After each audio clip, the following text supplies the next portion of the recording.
దెబ్బతీసే పరిస్థితి లేదు. మన పార్లమెంట్ సభ్యుల మీద కావచ్చు, అందరి మీద కూడా కేసులు పెట్టడం అన్ని కూడా చేయడం జరుగుతూ ఉంది.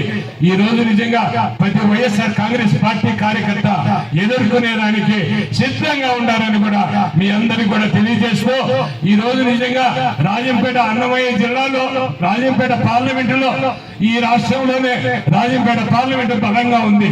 వైఎస్ఆర్ కాంగ్రెస్ పార్టీ నాయకులు కావచ్చు బలంగా ఉంది.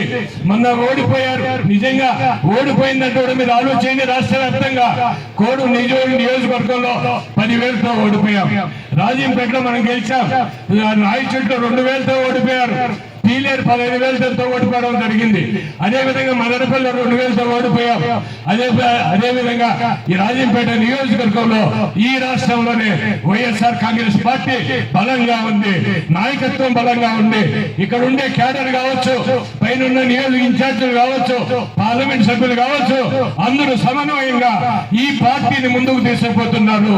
రాష్ట్రంలోనే వైఎస్ఆర్ కాంగ్రెస్ పార్టీకి రాజంపేట పార్లమెంట్ ఆదర్శమని మీ అందరికీ కూడా సభాముఖంగా తెలియజేస్తూ, మీరు ఒకటి ఆలోచన చేయాలా. ఎందుకంటే ఈ పిఎల్ఏలు అందరూ కూడా రేపు మీరు ఈ ఓట్లను కాపాడాల్సిన బాధ్యత ప్రతి ఒక్క పిఎల్ఏ మీద, ప్రతి ఒక్క గ్రామ నాయకుల మీద ఉందని మీ అందరికి కూడా సభాముఖంగా తెలియజేస్తూ, ఈ రోజు మీది ఎందుకంటే మనం మీటింగ్ ఒకటి కాదు, రెగ్యులర్ గా కలుస్తూనే ఉన్నాం. రెగ్యులర్ గా ప్రతి కార్యకర్త కావచ్చు, మనం కావచ్చు, రెగ్యులర్ గా మీటింగ్లు పెట్టుకుంటున్నాం, కలుస్తూనే ఉన్నాం. అందరం కూడా ఒకరికొకరికి అండగా ఉన్నాం.